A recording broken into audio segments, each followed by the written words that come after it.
Now, from CBS News Miami, this is Facing South Florida with Jim DeFede.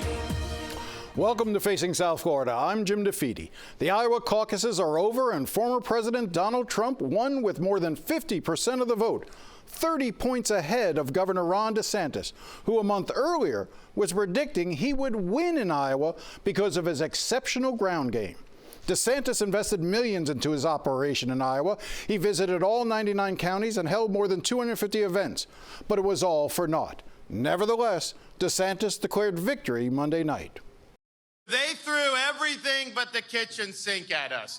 They spent almost $50 million attacking us. No one's faced that much all the way just through Iowa. The media was against us. They were writing our obituary months ago. They even called the election before people even got a chance to vote. But they were just so excited about the fact that they were predicting that we wouldn't be able to get our ticket punched here out of Iowa. But I can tell you, because of your support, in spite of all of that they threw at us, everyone against us, we've got our ticket punched out of Iowa. He got his ticket punched and his clock cleaned. The day after the Iowa caucuses, anchor Elliot Rodriguez and I spoke to Amanda Rooker, the chief political reporter for the CBS station in Des Moines, KCCI. I think there's a couple things here, Jim. I think, number one, the cold definitely played a role because Ron DeSantis was trying to touch as many hands as possible, get as many people out there. But, you know, you can't predict a once-in-a-decade storm with blizzard conditions and sub-zero temperatures. I mean, that had an impact. But another thing, I think, maybe was DeSantis's calculations going into this race. I talked to Ron DeSantis just a couple days before the caucus and asked him how much he modeled his campaign based off of past or previous caucus winners, Mike Huckabee, Ted Cruz, Rick Santorum. He told me that they largely did base their campaign off of these three winners, based off of the grassroots ground game that those three winners had. Those three winners did the 99 county tour. They invested heavily in evangelical voters in Iowa. They, shook every hand and, really just made that grassroots Iowa traditional style the core of their campaign. And I think DeSantis saw that and modeled his campaign off of that. What's different here, though, is that this is largely an unprecedented caucus cycle because Donald Trump came in with a name recognition that we really haven't seen in a caucus cycle before. A former president kind of running as a quasi-incumbent. That really threw a curveball into this whole caucus cycle, and it was hard to predict, how much of an impact that was going to have. I think DeSantis kept telling us, hey, this ground game is going to pay off because Trump has more name recognition than me. But once I introduce myself to every Iowan in the state and convince them that I'm a better choice, they're going to go tell their friends and neighbors. But it looks like at the end of the day, Donald Trump just has this mega celebrity status about him. When I went to events, I look back at the Iowa State Fair back in August. I mean, Nikki Haley and Ron DeSantis, they had decent-sized crowds that showed up to see them. But when Donald Trump came, it was almost like the whole state fair shut down. I mean, there was just herds and herds of people climbing up on cars just to get a glimpse of Trump, and people waiting in hours-long lines just to watch him walk in. And so we wondered, is that because he was a former president or because he just has that much support in Iowa? And, he clearly came away with the landslide victory on caucus night. So you can take that to mean, what you want. The next contest is in New Hampshire, where polls show DeSantis is just in single digits. DeSantis' brand of politics, his attack on Disney, his push for a 6-week abortion ban, and his policy of banning books, does not play well in a state whose motto is live free or die. Late last week, I spoke to Aaron Navarro. He is the CBS News political reporter covering the DeSantis campaign. I asked about the mood in the campaign following Iowa. They acknowledge that Trump won by 30 points, and you'll hear DeSantis say this himself, and that's a pretty good margin, they acknowledge, for someone looking to be the next nominee. They treat it as he's the quasi-incumbent. They argue that he got 50%, but there's another 50% that wants something else, and that's what we need to tap into. Going forward from Iowa, there was a sense of disappointment when I was at their watch party at the West Des Moines and that Sheraton over there. It seems like they really thought they could get closer. Maybe not within the 10 points that some allies were talking about, but better than the polls. They were more so afterwards spinning it as a good day because they beat Haley and that there wasn't that disaster of coming in third in Iowa, even though that difference between DeSantis and Haley was so close. But going forward, they're obviously in New Hampshire, but shifting resources to South Carolina. They think that's a state that they can force Haley out of the race, essentially. It's not a state that they think they can win. They just think that they can cut up and cut into Haley's base enough that she would get third, and because it's her home state, that she would get out of the race, and it gets it down to a two-man race that they've been wanting against Trump since they started their campaign. How is he being received there in New Hampshire when you're traveling around with him? Well, I often run into people from Massachusetts at these events that get smaller crowds compared to Nikki Haley or Donald Trump, like significantly smaller. I think, as you mentioned, the electorate is just different. It's more independent. It's more of those moderate Republicans, maybe fiscally conservative, but more moderately on the social issues, such as abortion and some of the culture war issues that DeSantis has been waging in Florida. And frankly, he just kind of spent much less time.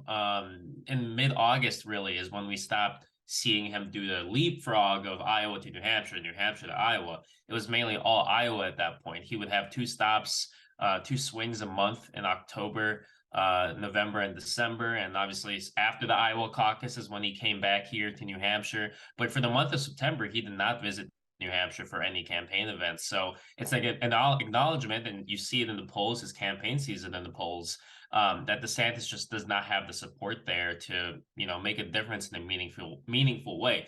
That being said, because Vivek Ramaswamy is out, because Chris Christie is out, there are really only three options, and DeSantis has treated it as just a way to get delegates. You have to get at least 10% to get any of the state's 22 delegates. And that seems to be DeSantis' goal, at least at this point. You talk about how after the Iowa caucuses, he's now in New Hampshire, but he stopped first in South Carolina. It seems to me that his next big place where he's going to try to, again, push those chips, although he's probably got fewer chips at this point, but push those chips is in South Carolina. Why does he think South Carolina sets up a little bit better for him than perhaps in New Hampshire? The upstate of South Carolina is not exactly the same, but it's similar to the Iowa electorate. You have evangelical voters there that DeSantis has made overtures to. He's made some stops in South Carolina in the past that have gotten a good reception. And I was there in Greenville the day after the Iowa caucus, and he packed airport hangar beyond capacity. And it was the most energy I've seen from a DeSantis crowd in a while, especially when you compare it to his crowds in New Hampshire. They just think that that's the state that they can force Nikki Haley out of the race. They think that Nikki Haley will lose her home state.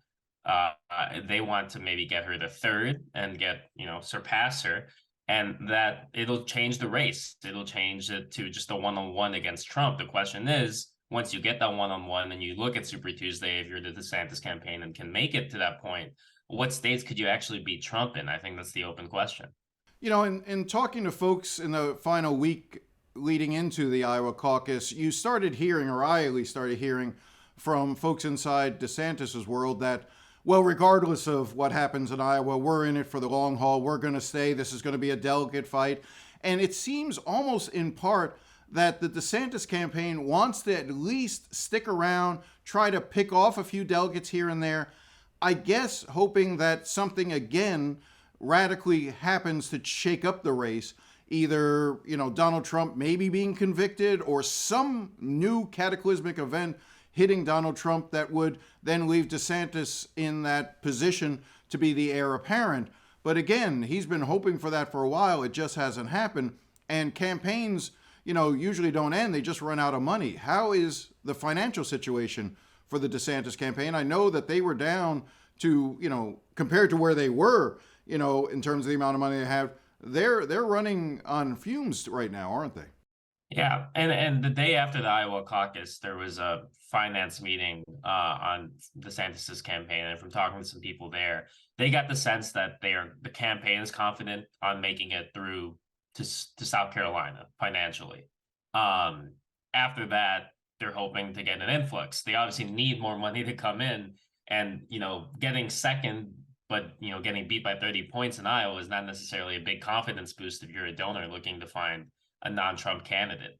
So that's going to be the challenge for them is can they survive this next month, especially if he does very poorly in New Hampshire, even though he's ceded ground, but just the headlines will read DeSantis gets, 2-5%, if that ends up being the scenario. That's certainly not going to motivate any new donors, any new money to come in. So it's weird how they're putting their chips on South Carolina, kind of ceding ground in New Hampshire, but there is still something at stake for them in New Hampshire. We'll be going to South Carolina in the coming weeks for what may well be DeSantis' last stand in this race.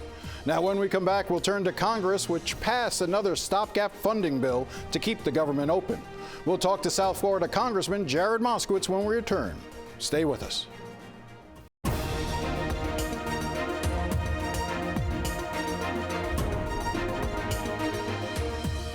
Welcome back. Late last week, Congress passed a funding measure that will keep the government open for another 45 days, as aid to Israel and Ukraine are still being held up, and conservatives in the House are rejecting efforts to increase border security. This week, I spoke to South Florida Congressman Jared Moskowitz, and I started with a simple question. Is Congress doing anything right now? No, nothing's getting done, Jim. This is the least productive Congress in 30 years. It's by the numbers, so math. Right. I mean, we've passed 30 bills.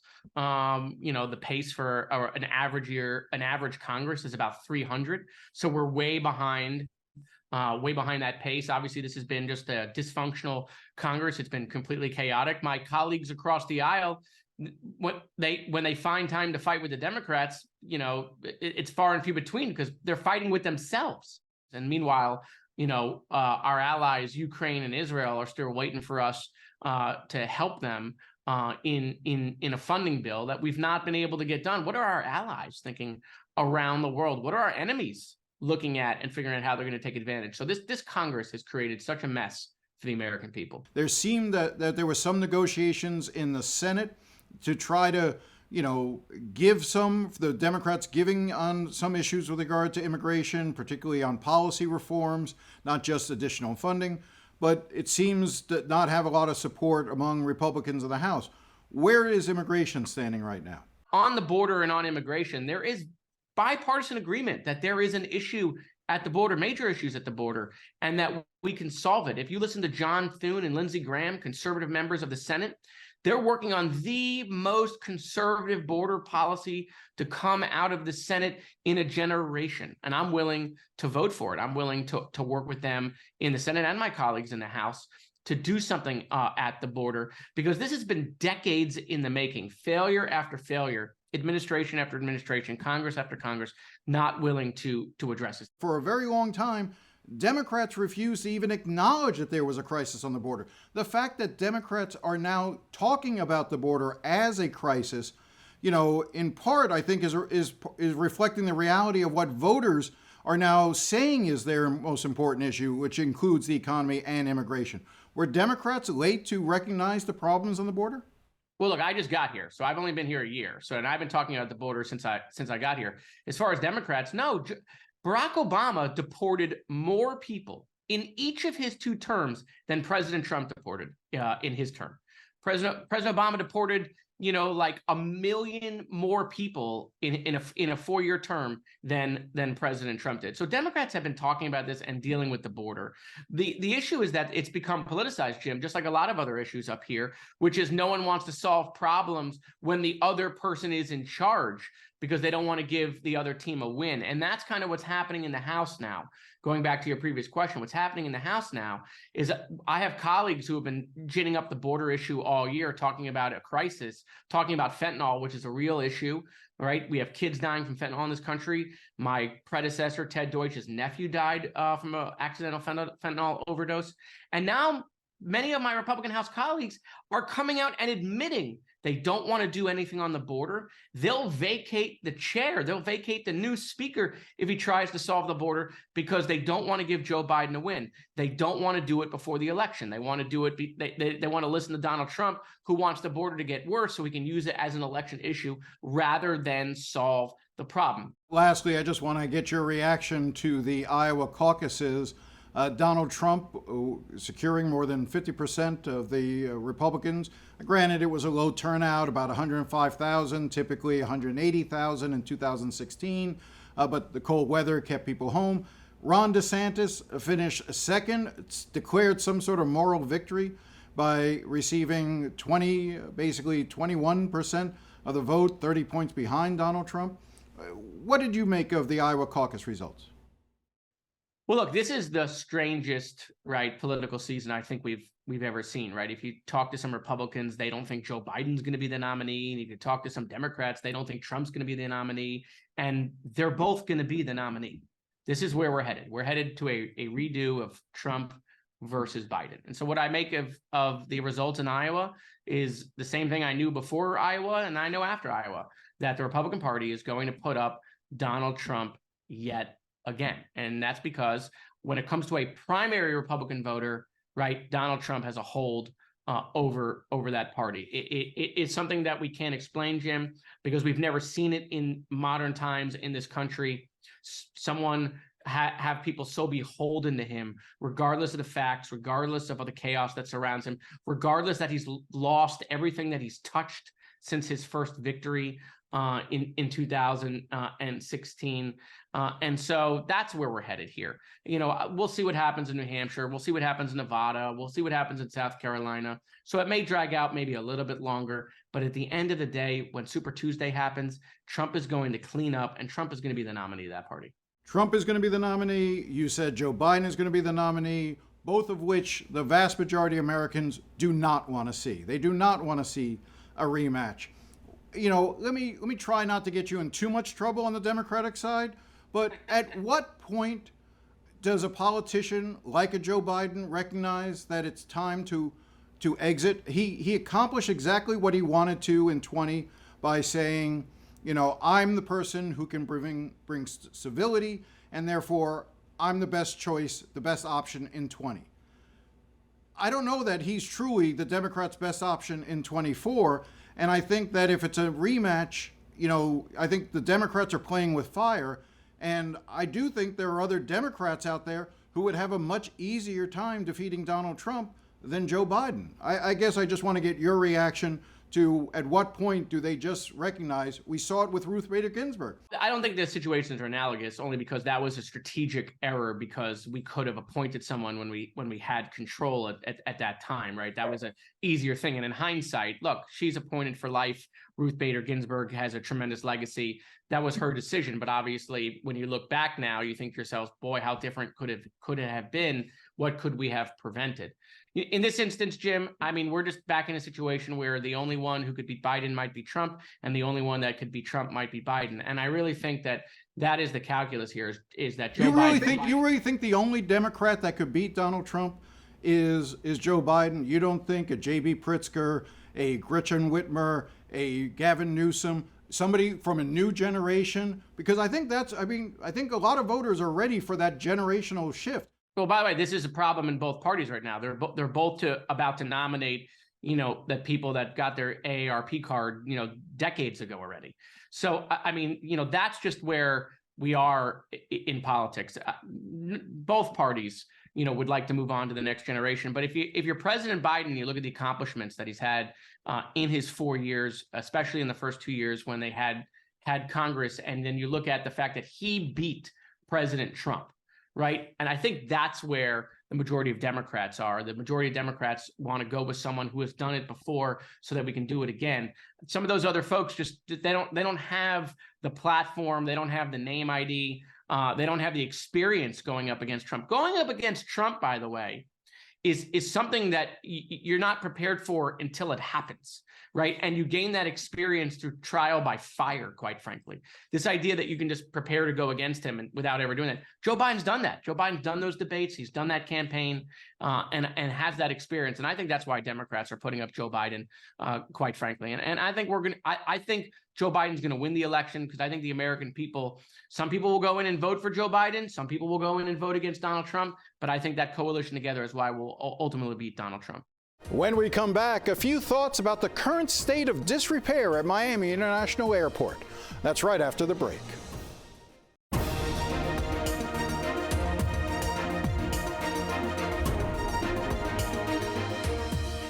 Welcome back. In December, when I flew to Iowa to cover the caucuses, my flight flew in and out of gate D60, a bizarro land at Miami International Airport that doesn't even seem to be part of the airport.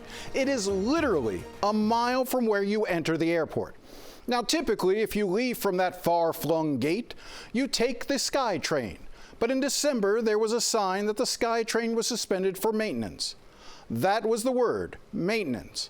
Now, to me, maintenance suggests something routine that will be easily and quickly resolved. So a month later, imagine my surprise when I flew to Tallahassee and I had to trek once again to the hinterlands of gate D60, and it was still suspended for maintenance. And a week later when I returned, the SkyTrain was still undergoing maintenance. People were struggling upstairs because the escalator was broken, and I saw one woman almost in tears as she was trying to find a way to get her elderly mother from one end of D terminal to the other. Now, the airport runs golf cart-style trolleys, but that system is a joke. They are few and far between, and the people driving them are clearly overwhelmed. One woman driving the cart abandoned myself and other passengers so she could use the restroom because she hadn't had a break. So then I started looking around and I noticed other escalators were broken and elevators were out of service and the moving walkways were down. So I sent out a tweet saying, "Is Miami International Airport the worst run airport in America?" And the next thing I knew, I started getting calls and emails and texts from people complaining about MIA. And that's when I learned the SkyTrain wasn't undergoing maintenance. It was shut down in September because they found cracks in the concrete supports that keep the train from crashing to the ground and killing people. And because of those cracks, which, by the way, should have been discovered earlier, the county had to do an emergency shutdown. That's not maintenance, and those signs are misleading. Now, after my tweets, Miami-Dade Mayor Danielle Levine Cava held a press conference, which I'm told was in the works before I caused a stir.